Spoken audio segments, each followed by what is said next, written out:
My son and his wife left me at the airport, with no money, no phone, and no way home. They thought they abandoned a helpless old woman.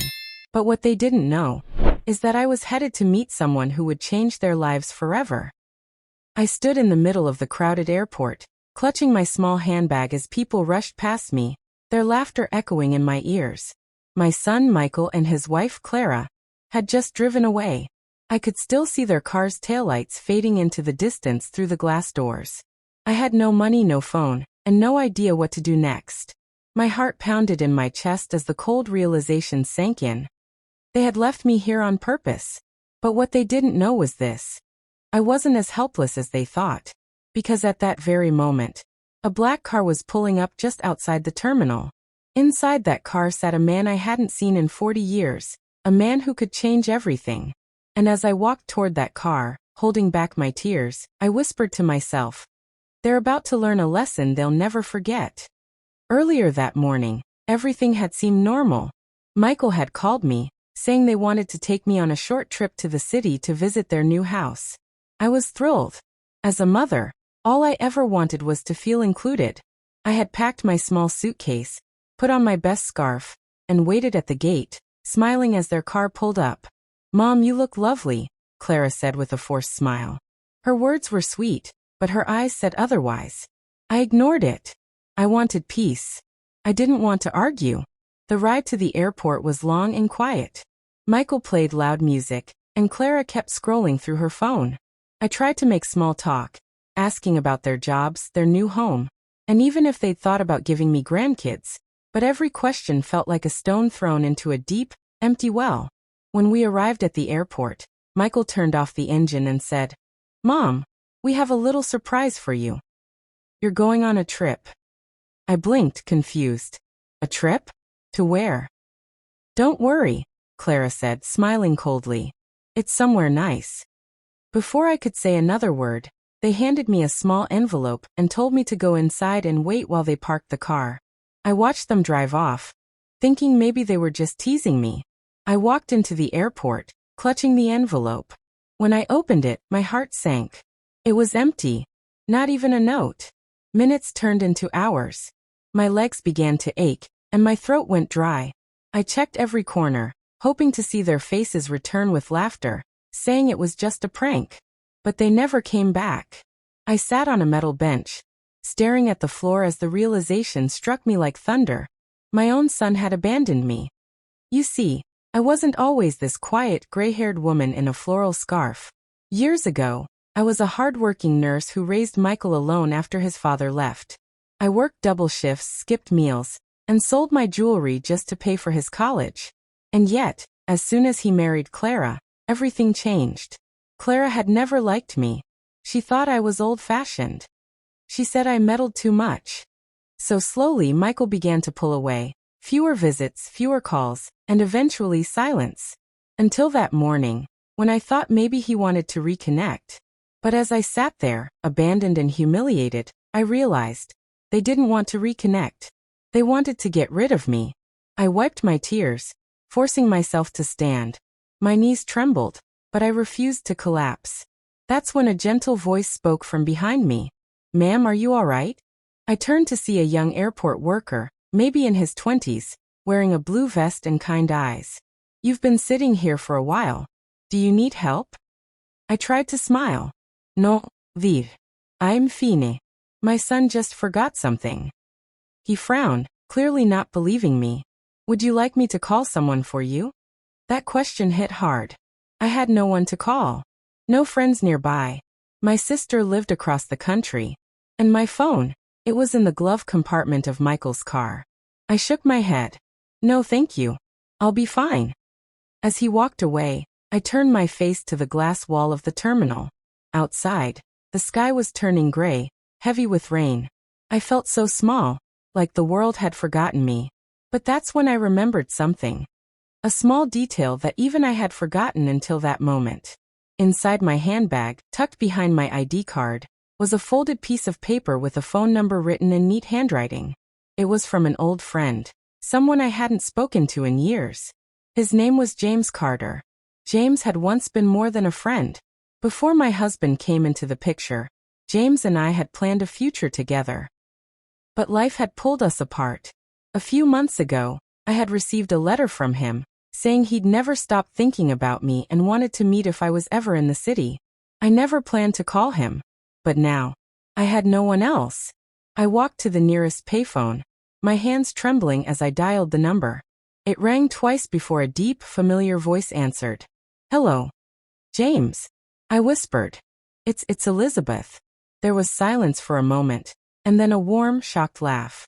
"Elizabeth? My God, is it really you?" Tears filled my eyes. "Yes. But I need help. I'm at the airport, and," my voice cracked. "Don't say another word," he interrupted firmly. "Stay right there. I'm coming to get you." 20 minutes later, as I stood by the entrance, a black car pulled up. The driver's door opened, and out stepped James, older, with silver hair and kind eyes, but still carrying that same calm strength I remembered. He walked straight toward me and pulled me into a hug before I could speak. "You don't have to explain," he said softly. "I can see it in your eyes." And that's when it hit me. I wasn't alone after all. James led me into his car, offering me water and a warm blanket. I sat silently, watching the airport fade behind us as we drove away. My heart felt heavy but also strangely light, like the beginning of something unexpected. But just as I began to calm down, James's phone buzzed on the dashboard. He glanced at the screen, then at me. "You might want to hear this," he said, turning on the speaker. It was Michael's voice. "Hello? James Carter? This is Michael Green, Elizabeth's son. Please, you need to call me back immediately. We made a mistake. A big one." I froze. My fingers clenched around the seatbelt. James looked at me slowly. "Elizabeth, what did they do?" My voice trembled. "They left me here, James. They abandoned me." His face darkened. "Then I think it's time they learned who they really messed with." The car sped up, the city lights flashing by as my heart pounded. I didn't know where we were going, but I knew one thing. My son and his wife were about to face the consequences of what they had done. And just as James pulled into a quiet street and parked, he turned to me with a look that sent chills down my spine. "Elizabeth," he said quietly, "there's something you need to know before we see them again." My breath caught. "See who again?" He looked out the window, his eyes narrowing at the shadow of two familiar figures walking toward us. And that's when my heart stopped. My breath caught as I stared through the car window. The rain had started to fall softly, blurring the image of the two people walking toward us. But even through the mist and fog I could tell. It was Michael and Clara. I froze. My pulse hammered in my ears. How did they find me? James's hand gripped the steering wheel tightly, his jaw clenched. "They followed me," he muttered under his breath. "I suspected they might." I turned to him, confused. "James, what's going on? How could you know they'd be here?" He sighed deeply, then faced me. "Because, Elizabeth, I met them 2 weeks ago." My heart skipped. "You what?" "Yes," he said quietly. "They came to see me. I didn't know they were your son and daughter-in-law at first. They came asking about money. They said they were struggling to start a business and needed a loan. They mentioned your name, said you were their old-fashioned mother who wouldn't understand. I asked them if you knew about it, and they told me they'd rather keep it secret." My stomach twisted. "So, they came to you for money and you?" "I refused," James said sharply. "I told them I don't lend money to family without talking to everyone involved. But after they left, I felt uneasy. I started wondering if something was wrong. So I sent you that letter, the one you found in your bag." I sat there in silence, trying to piece it all together. My son, my only child, had planned this. James looked out the window again. "They must have realized you called me. I doubt they expected me to actually show up." I swallowed hard, my throat dry. "What do we do now?" He took a slow breath, then turned off the car. "We don't hide anymore. You deserve answers." Before I could protest, he opened the door and stepped out into the rain. I hesitated for a moment, then followed him. The cold drizzle hit my face, but I barely felt it. My whole body was trembling, from fear, anger, and disbelief. Michael spotted me first. His eyes widened, and he rushed forward. "Mom. Thank God. I was so worried." I stared at him, speechless. Worried? You left me at the airport with nothing. Clara quickly stepped in, her voice calm but fake. It was a misunderstanding, Mother. We thought. Don't you dare call me that. I cut her off. My voice was shaking, but it was firm. You thought what? That I'd vanish quietly? That I'd be too weak to survive? Clara's face twisted into a smirk. You're making it sound worse than it is. We just wanted you to take a break for a while. You've been interfering in our marriage. I felt a sting in my chest. Interfering? I've only ever tried to help.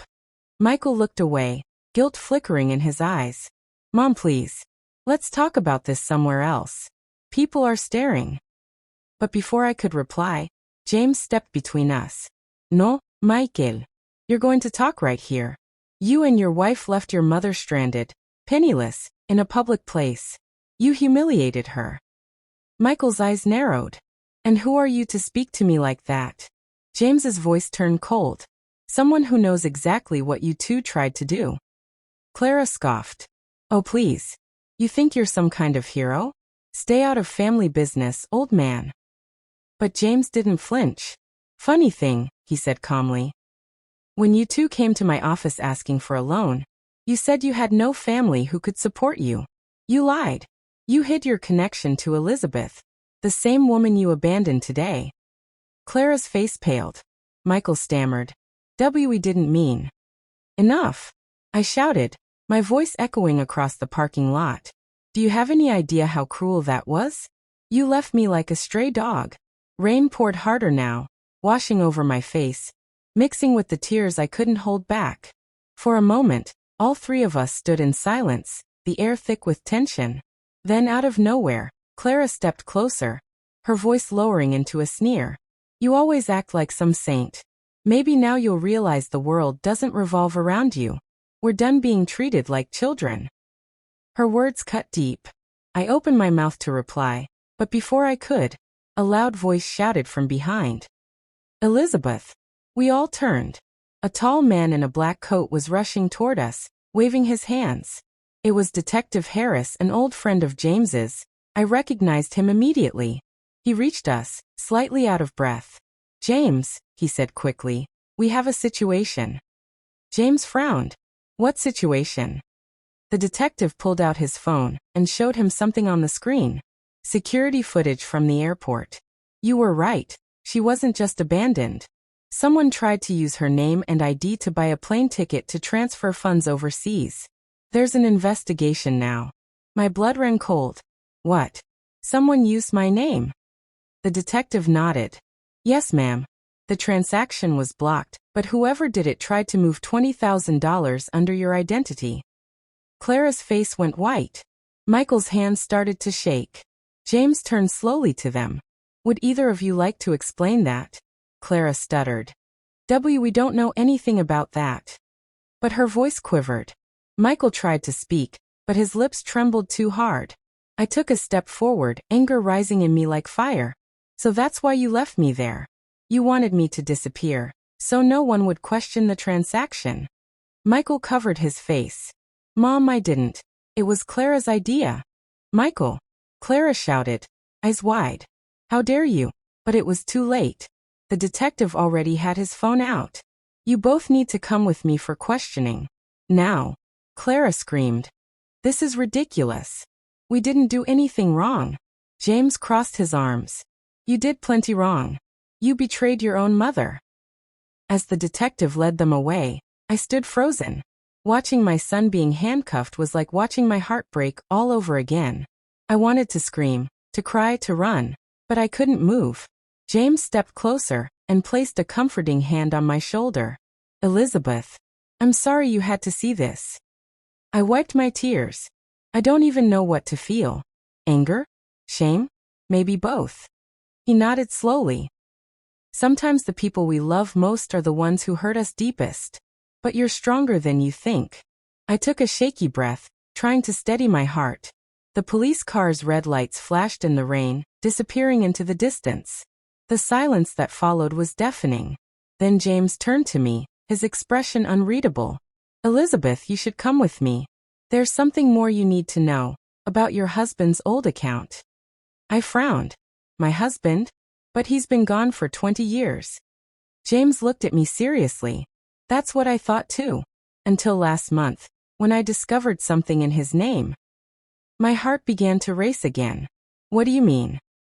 He hesitated, his voice lowering. I'll explain everything. But first, you need to see what's inside this envelope. He reached into his coat pocket and handed me a sealed brown envelope, old, creased, and slightly torn. My hands trembled as I opened it. Inside was a faded photograph of my husband standing beside another woman, holding a baby. I gasped. My vision blurred. What is this? James took a deep breath. That, Elizabeth, is where your story really begins. My hands shook so badly that I almost dropped the photograph. The faces in it stared back at me as if frozen in time. My late husband, David, standing beside a woman I didn't recognize. She looked young, perhaps in her 30s, and in her arms was a baby with a tiny tuft of brown hair. My voice cracked. James, what is this? Who are they? James sighed softly, his expression filled with something between pity and regret. That's what I was hoping you could tell me. I found that picture inside an old bank envelope when I went to settle a property case last month. It was inside a box labeled under your husband's name, David Green. I felt the world tilt under me. But David, he's been dead for 20 years. I buried him myself. How could there still be anything left in his name? James took a deep breath and looked at me carefully. Because, Elizabeth, the bank account wasn't closed after his death. Someone's been using it. For a moment, I just stared at him, unable to breathe. Using it? What do you mean? I mean, James said quietly, that for nearly 15 years, someone's been withdrawing small amounts of money, every few months, from that same account. Always under your husband's signature. And recently, just last week, there was a request to withdraw the remaining balance, nearly $40,000. My knees almost gave out. That's impossible. David is gone. How? James placed a steadying hand on my shoulder. I thought maybe it was identity theft. But then I saw the name of the person listed as the beneficiary. It wasn't you, Elizabeth. It was someone named Sarah Green. The name hit me like a slap. Sarah? He nodded. The woman in the photo. I stared at the picture again. My husband was smiling. That same gentle smile he used to give me when he came home from long work trips. Only this time, it wasn't for me. It was for her. I felt something deep in my chest crack. So he had another family? James's silence was answer enough. I turned away, covering my mouth with my trembling hand. The rain outside had slowed to a drizzle, but inside the car, it felt like a storm was raging. All those nights he said he was working late, all those trips. He was with her. I don't know everything yet, James said softly. But I do know this. Someone used your husband's old records to set up that transaction at the airport. That's why the detective called me. The ID that was used wasn't just yours, Elizabeth. It matched details from David's account too. The pieces began to fall into place in my mind, each one cutting deeper than the last. My son's betrayal. My husband's secret. And now this. A woman and a child who may have lived off the shadow of my life. I wiped my tears and forced myself to breathe. We have to find her. Sarah. I need to know the truth. James nodded. I already started. I found an address linked to one of the withdrawals. It's an old house in Riverdale, about 30 minutes from here. I hesitated. And you didn't tell me sooner? I didn't want to hurt you, he said quietly. Not until I was sure. But now, with everything that's happened today, I think you deserve to know everything. I looked out the window as the city lights blurred past us. For years, I had lived in quiet pain, believing my husband's death was the end of my heartbreak. But maybe it was just the beginning.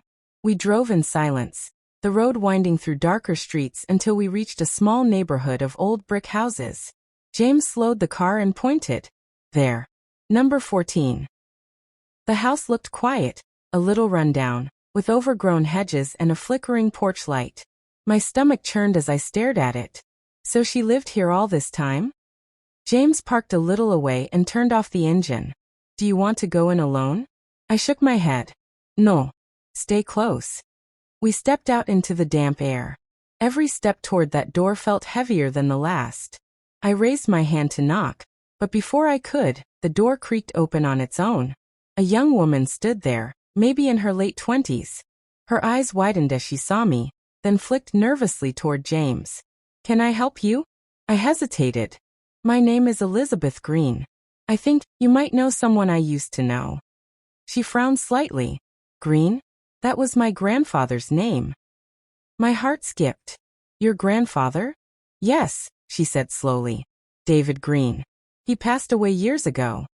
The world spun. Grandfather? I whispered. Then you're his granddaughter, she said gently. My name is Amelia. I felt my knees weaken. James quickly stepped forward to steady me.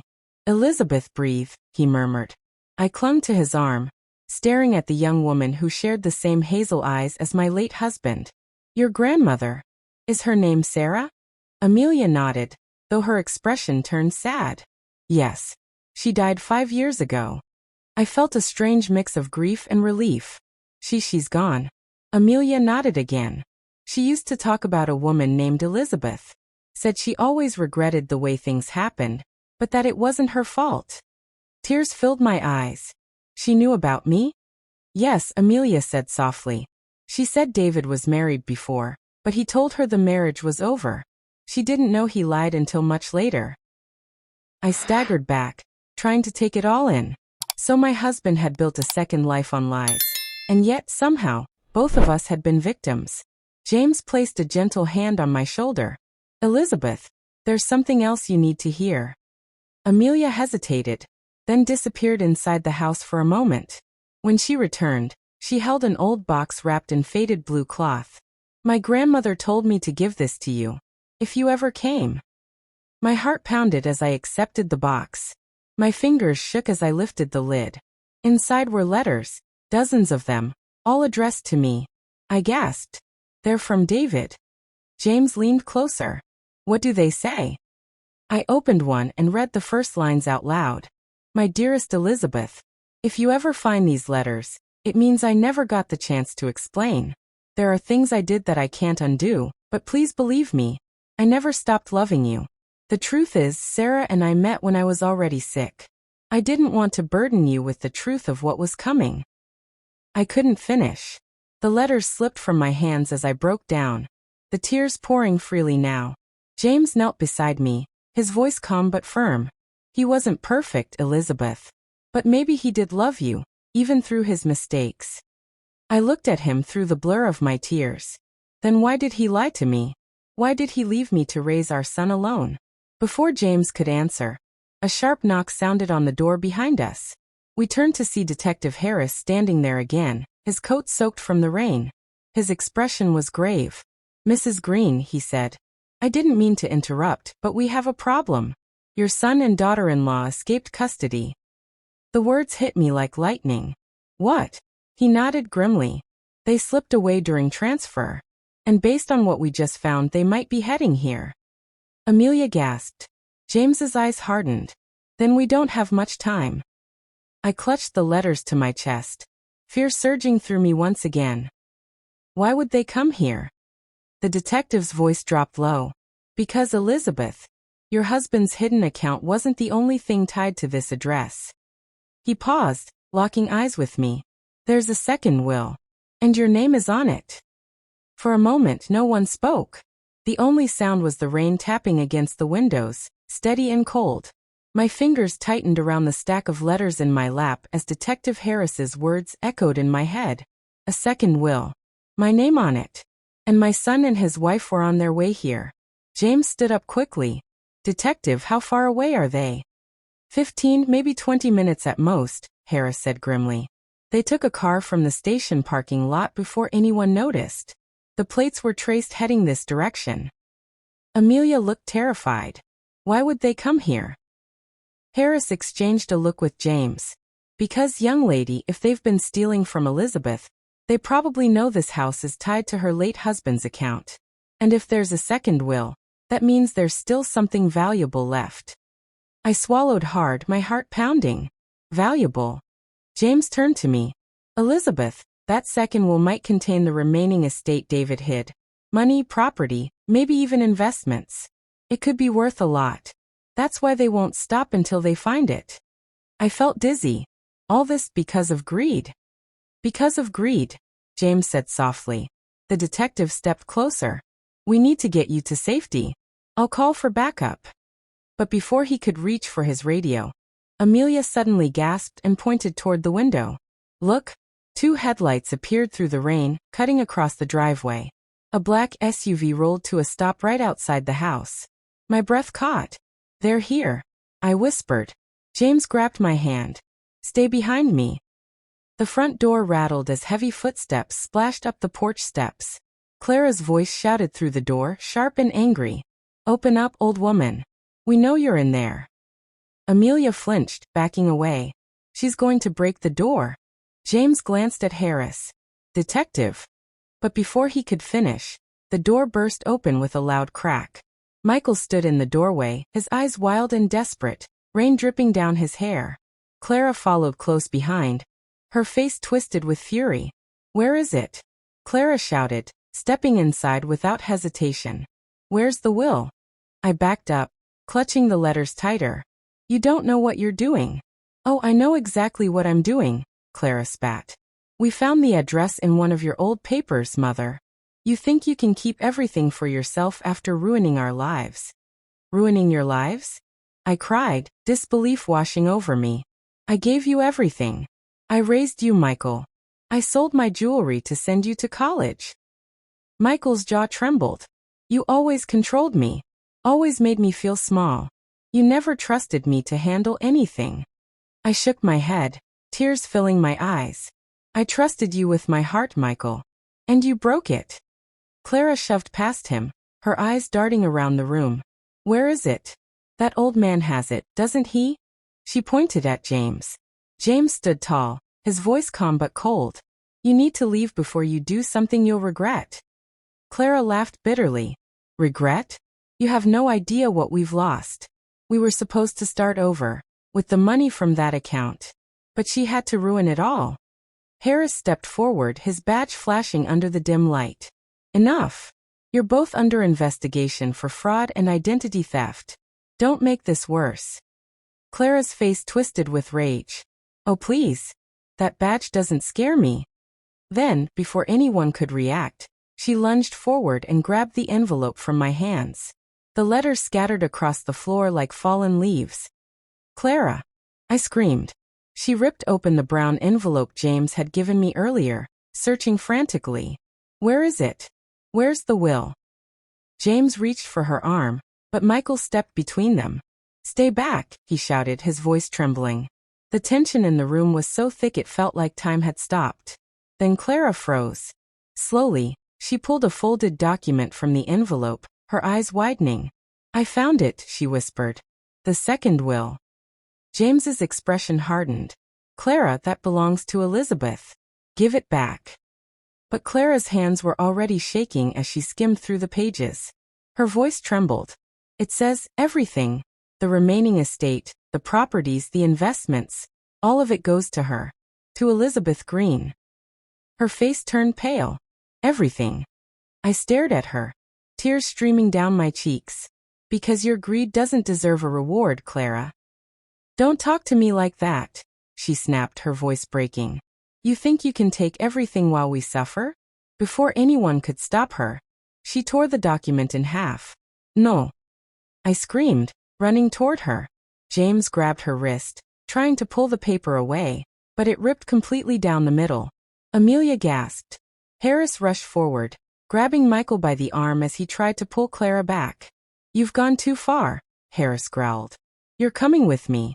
But at that moment, a loud crash echoed through the house. The living room window shattered as a strong gust of wind blew in, sending papers flying everywhere. Amid the chaos, Clara broke free from James's grip and dashed toward the back door. Clara! Michael shouted, chasing after her. Don't! I cried out, reaching toward him. But it was too late. They both disappeared into the rain. Harris cursed under his breath and ran after them. Stay inside. Lock the doors. James quickly shut the front door and bolted it. The room fell silent except for the sound of the storm outside, and my ragged breathing. I sank to my knees, staring at the torn pieces of the wool scattered across the wet floor. James knelt beside me, placing a hand on my shoulder. Elizabeth will fix this. Don't lose hope. I picked up the pieces with trembling fingers. I don't care about the money. I just wanted my son back. James's eyes softened. Maybe you can still get him back. Sometimes people lose their way before they find it again. I shook my head slowly. He's gone too far. Before James could respond, his phone buzzed. He answered quickly, his voice tense. Harris? What's happening? He listened for a few seconds. Then his face drained of color. Oh no. I looked up, my voice shaking. James, what is it? He lowered the phone slowly. There's been an accident. Harris says their car skidded off the road near the bridge. My blood ran cold. Michael. Clara. James nodded grimly. They're pulling them out now. He said Clara's unconscious. Michael. He stopped, his voice catching. Michael what? I whispered, my heart breaking. James's eyes met mine. He didn't make it. The room spun. My chest felt like it was caving in. I clutched the torn papers to my chest and let out a cry that tore through the silence, raw, deep, and full of every pain I'd ever carried. James held me as I wept, his arms steady but heavy with sorrow. Amelia stood by the doorway, tears streaming down her face. Through the window, the storm began to fade, leaving behind only a soft drizzle. The world outside seemed too quiet, too still, as if it too was mourning. And as I looked at the torn will in my hands, I realized something. All the money, all the secrets, all the betrayals, none of it mattered anymore. Because in trying to take everything from me, my son had lost the one thing that could never be replaced. His own life. But little did I know, the truth about my husband's secret, and the second will was far from over. Because hidden among the scattered letters on the floor was one envelope I hadn't yet opened. And inside it was a single line written in David's handwriting. If you are reading this, Elizabeth, then the person you least expect now knows everything. I stared at the words, my tears drying as confusion and dread returned. What does that mean? James picked up the letter, his brow furrowing. I don't know, he said quietly. But it looks like there's one more secret left to uncover. The morning after the storm was eerily quiet. The house felt heavier, as if the walls themselves were mourning what had happened. I hadn't slept. How could I, after losing my son like that? James made coffee, but neither of us drank it. The silence between us said everything words couldn't. My heart ached with guilt, sorrow, and confusion. I kept staring at that final envelope David had left. The one with his unmistakable handwriting. The one that said, the person you least expect now knows everything. Elizabeth, James said softly, sitting across from me. You don't have to open it right now. I shook my head slowly. No, I do. If David left me this, then he wanted me to see it. My hands trembled as I broke the seal. Inside was a letter, written in faded ink, but the words were still clear. My dearest Elizabeth, if you are reading this, it means I'm gone, and you've likely discovered parts of my past I never wanted to resurface. I kept too many secrets, not out of malice, but to protect you. Before I met you, I was involved in a partnership with someone very close to your family. We built a company together, but greed, betrayal, and pride tore it apart. When I realized how dangerous things had become, I transferred everything into a hidden trust to protect the future. But here's the truth I never told you. The person who knows everything now is Amelia. My breath caught. Amelia. James looked stunned. Your granddaughter? I turned to her. She'd been standing quietly by the doorway, pale and trembling. Amelia. What is he talking about? She shook her head quickly, tears forming in her eyes. Grandma, I swear, I didn't know you'd find out this way. I rose to my feet. You knew? You knew about your grandfather's trust? About all this? She nodded slowly, guilt washing over her face. Yes. But please let me explain. James's voice hardened. Amelia, from the beginning you said you found that house online. You said it was luck. I lied. She cried, breaking down. I didn't find it by accident. I found it because Grandpa sent me a letter before he died. What? I whispered, my voice trembling. Amelia pulled a folded paper from her jacket pocket. The same handwriting, the same ink. If anything happens to me, help your grandmother when the time comes. Protect her from those who seek what is not theirs. I didn't understand what he meant, Amelia sobbed. Not until I saw how Uncle Michael and Aunt Clara were treating you. I knew they were hiding something, but I didn't know how deep it went. I sank back into my chair, my mind spinning. You've been protecting me all this time? She nodded. Yes, Grandma. I knew Grandpa had a second will, but not where it was. When Uncle Michael called saying you were at the airport, I felt something was wrong. That's why I drove to meet you. I was scared they'd hurt you. James rubbed his temples. So David trusted her to protect you, not to find the money, but to keep it safe. Tears blurred my vision. Oh, David, all this time, you were watching over me even after death. Amelia knelt beside me, taking my hand. I didn't mean for any of this to happen. I just wanted to make things right. I looked at her, my heart softening. You did, sweetheart. You did what your grandfather couldn't. You stood up for what was right. Just then, a knock echoed through the house. 3 slow, deliberate knocks. James tensed immediately. Stay here. He went to the door and opened it slightly. Detective Harris stood there, raincoat draped over his arm. But his expression was serious, too serious. Harris. I asked. Is it about Michael? He nodded solemnly. They've confirmed his death. But there's more. We found something in his car, a flash drive taped under the dashboard. My pulse quickened. What's on it? Harris hesitated. You should see for yourself. He handed the drive to James, who plugged it into his laptop on the kitchen table. After a few seconds, a video began to play. It was security footage, grainy, but clear enough to recognize the people in it. There was Michael and Clara, sitting in a dimly lit office. And across from them, my breath stopped, was a familiar face I never thought I'd see again. James froze. That's Harold Langston, David's old business partner. Harris nodded grimly. Exactly. The one who vanished after embezzling from the company 25 years ago. I gasped. David told me Harold died in a car crash.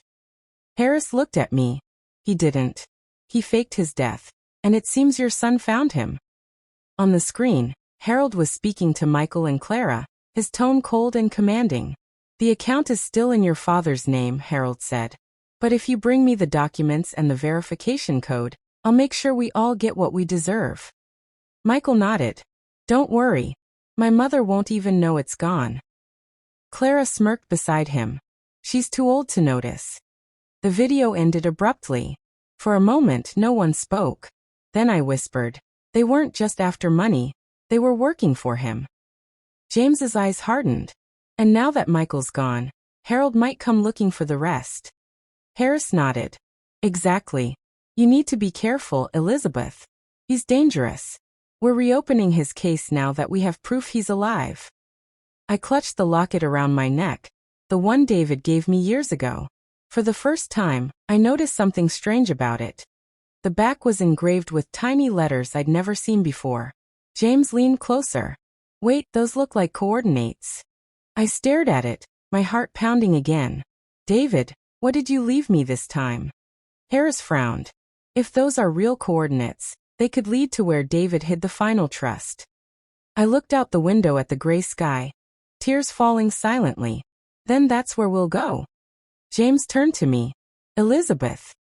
No, I said firmly, standing up. This isn't just about money anymore. It's about finishing what my husband started, and stopping the man who destroyed my family. Amelia looked at me, her eyes wide but full of resolve. Then we'll go together. Harris gave a small, approving nod. All right. But you're not going alone. If Langston's alive, we'll need to be ready. As the storm clouds cleared and the morning sun began to rise, I took one last look at the torn will on the table. Then at the letter from David. David, I whispered. I'm coming to find the truth. The wind howled as we stood at the edge of the old railway station on the outskirts of town.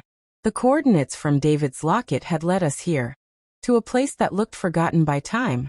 The signboard was broken, the metal tracks rusted, and the air carried the damp smell of old wood and secrets.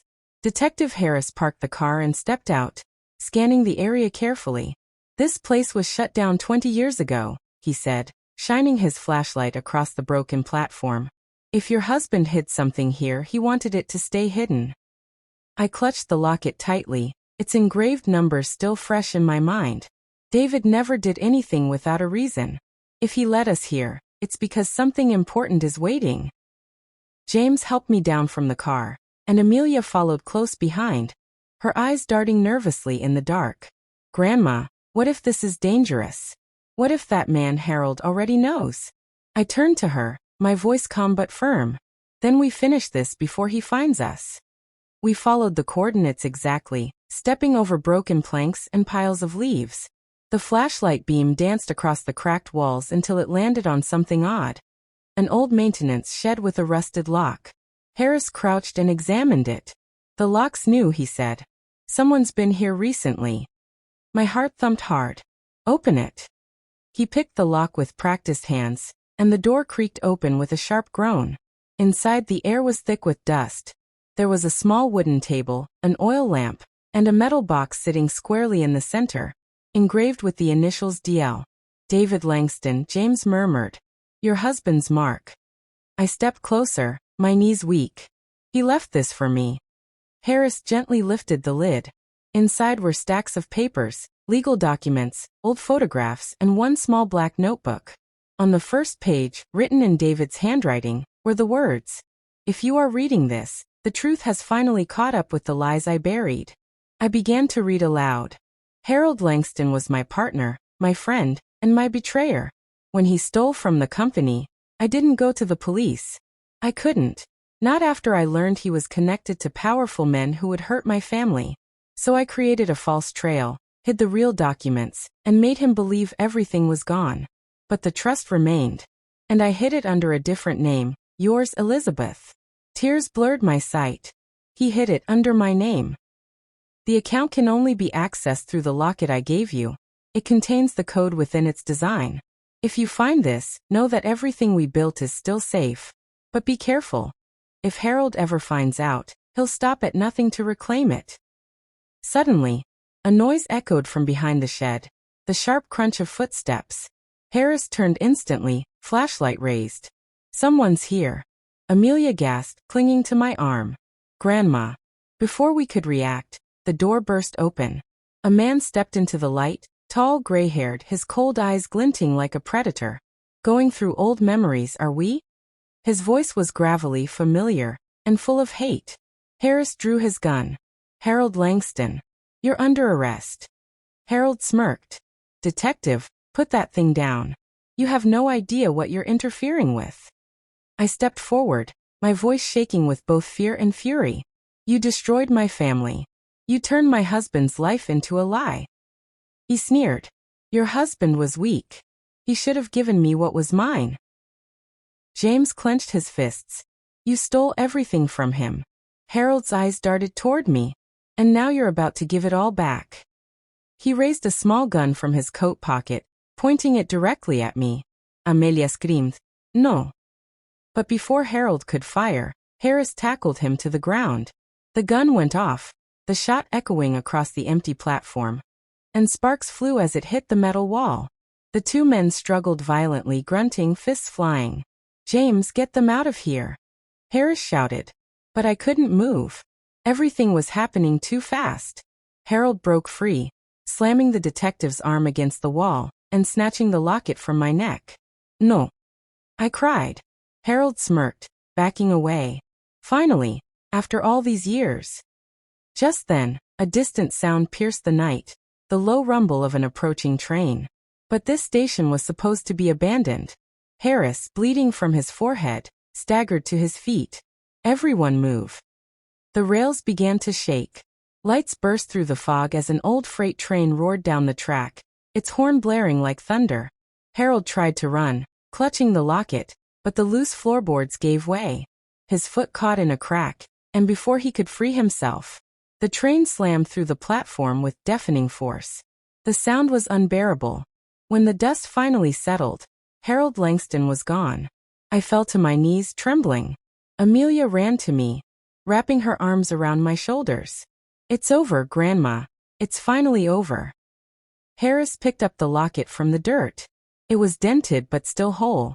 He handed it to me quietly. "He won't hurt anyone again." I stared at it for a long moment, then whispered, "David, your secret is safe now." Weeks later, we sat in the lawyer's office, the morning sun streaming through the windows. The trust was verified, and everything David had worked for was finally under my name, just as he had planned. But I didn't feel triumphant.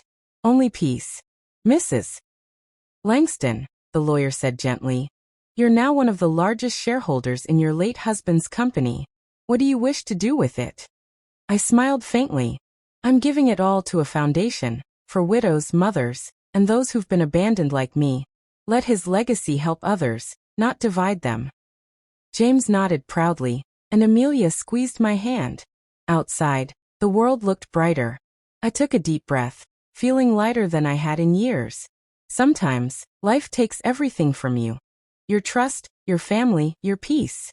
But if you hold on long enough, it gives you back something greater: truth. And as I walked out of that office, the locket shining faintly in my palm, I could almost hear David's voice whisper in the wind, "You were never alone, Elizabeth. I was with you every step." I looked up at the sky, tears in my eyes, and smiled. "I know, David. I know." They left me with nothing but pain.